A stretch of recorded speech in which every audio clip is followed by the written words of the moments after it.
എല്ലാ മാസവും മിനിമം ഒരു 12ഓളം ഡാറ്റ നിങ്ങളുടെ മുന്നിൽ വരാത്ത ഒരു മാസം പോലും ഉണ്ടാവാൻ പാടില്ല. ഒരു ലാർജ് ഫേം ആണെങ്കിൽ അവിടെ ഈ ചാർട്ടേഡ് അക്കൗണ്ടന്റ് അവിടുത്തെ ഒരു പെർമനന്റ് സാലറീഡ് എംപ്ലോയി ആയിരിക്കും. ഒരു SME ആണെങ്കിൽ ഈ ചാർട്ടേഡ് അക്കൗണ്ടന്റ് നമ്മൾ ഓഡിറ്റർ ആയിരിക്കും. അപ്പൊ ഇയാൾ എന്താ ചെയ്യുന്നത്? ഒരുപാട് SMEകളുടെ വർക്കുകൾ എടുത്തിട്ട് ഇയാൾ ഓഡിറ്റ് ചെയ്യും.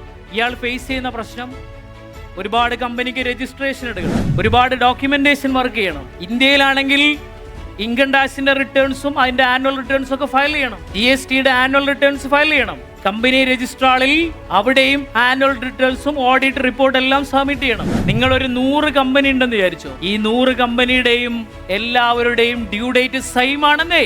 നിങ്ങളുടെ കമ്പനിയിൽ നിന്ന് ഡാറ്റ പോകുന്നതെല്ലാം ഒരു മാസം മുന്നെയാണ്. 100 കമ്പനിയുടെ ഡാറ്റ ഒരു മാസം മുന്നേ കിട്ടിയാൽ ഇതെല്ലാം കൂടി സ്റ്റാറ്റ്യൂട്ടറി വേയിൽ ഇതെല്ലാം കൂടി ഒന്ന് ഓർഡർ ആക്കണം. എന്നിട്ട് ഒരു ദിവസം പോലും ഡിലേ ആവാതെ നിങ്ങളുടെ റിട്ടേൺസ് എല്ലാം ഫയൽ ചെയ്യണം.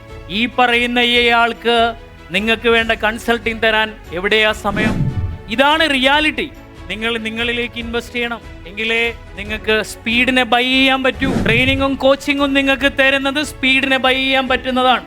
നിങ്ങൾക്ക് വളരെ ഫാസ്റ്റ് ആയിട്ട് കാര്യങ്ങൾ പഠിച്ചുകൊണ്ട് ഇംപ്ലിമെന്റ് ചെയ്യണ്ടേ. കോമ്പറ്റീറ്റർ നമ്മളെക്കാൾ കൂടുതൽ ഫാസ്റ്റ് ആയിട്ട് വളരും. നമ്മളൊരു കാര്യം പഠിച്ചു വരുന്നതിനേക്കാൾ ഫാസ്റ്റ് ആയിട്ട് ഇപ്പുറത്തുള്ള കോമ്പറ്റീറ്റർ പുതിയ ടെക്നോളജി എടുത്ത് അപ്ലൈ ചെയ്യും. ഓരോ സ്കിൽ സെറ്റും നമ്മൾ എന്ത് ചെയ്യണം? ഡെവലപ്പ് ചെയ്ത് കൊണ്ടുവരിക തന്നെ വേണം. ഏറ്റവും പ്രധാനപ്പെട്ട രണ്ടാമത്തെ സീക്രട്ടാണ് ക്യാഷ് ഫ്ലോ മാനേജ്മെന്റ്.